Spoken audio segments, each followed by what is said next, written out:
ಅವ್ವ ಏ ಅವ್ವ ಎಲ್ಲಿ ಓದ್ಲಿಕ್ಕೆ ಅವ್ವ ಅವ ಇಲ್ಲದೇನ ಹ್ಞೂ ಈಗ ಜಳಕಾತ ಹಾಗಾಗಿ ಪೂಜೆ ಮಾಡಿದೆ ತುಳಸಿ ಕಟ್ಟಿಗೆ ನೀರು ಹಾಕಕತ್ತಿದ್ದೆ ನೋಡು.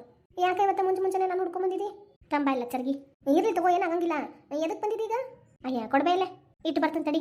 ಅಲ್ಲ ನಂದಿನ ಕೆಲಸ ಐತಿ ತಡಿಬೇ. ಅಯ್ಯ ಈ ಹುಡುಗಿ ಯಾಕೆ ಹಿಂಗೆ ಮಾಡತ್ತೈತಿ ಇವತ್ತು? ಏ ಲಲಿತಾ ಏನು ಆ ಪರಿ ಅರ್ಜೆಂಟ್ ಮಾಡತ್ತಿದ್ದಿ ಏನಾಗೈತಿ? ಅಲ್ಬೇವಾ ಈಗ ನಾನು ಇಲ್ಲೇ ನಿಮ್ಮ ಮನೆಗೆ ಬಂದರೆ ಎಷ್ಟು ದಿವಸ ಆತ ಹೇಳಿ ನೋಡೋಣ. ಯಾಕೆ ಈಗ ಒಂದು 15 ದಿವಸ ಆಗೈತೆ ಅಷ್ಟೇ. ಮತ್ತೆ 15-20 ದಿವಸ ಆತ ನಾ ಇಲ್ಲಿ ಬಂದು ನನ್ನ ಮಕ್ಕಳದು ಸಾಲಿ ಬೇರೆ ಚಲೋ ಆಗೈತವ. ಪಾಪ ನಮ್ಮ ಅತ್ತೆರ ಎಲ್ಲ ಕೆಲಸ ಮಾಡಕತ್ತಾರಲ್ಲೇ, ಹುಡುಗರ್ನ ಸಾಲಿ ಕಳ್ಸೋದಾತು, ಡಬ್ಬಿ ಕಟ್ಟೋದಾತು, ಮನೆ ಕೆಲಸ ಎಲ್ಲ ಅವ್ರೊಬ್ಬರ ಮಾಡಕತ್ತಾರ. ಹೌದವಾ ಏನು ಹೌದಂತಿಯಲ್ಲ. ಮತ್ತೆ ಏನು ಮಾಡಲಿ, ನಾ ಅಲ್ಲಿ ಹೋಗಿ ಅವ್ರಿಗೆ ಸಹಾಯ ಮಾಡ್ಲೇನ ಹೇಳ ಮತ್ತೆ. ಹಂಗಲ್ಬೇ ಈಗ ಮತ್ತೆ ನಾನು ಮೊನ್ನೆ ಹೊಂಟು ನಿಂತಿದ್ದೆ, ಇವ್ರಿಗೆ ಕರೆಕ್ಟ್ ಬರಕ್ಕೆ ಹೇಳೋಣ ಅಂತ ಮಾಡಿದ್ದೆ.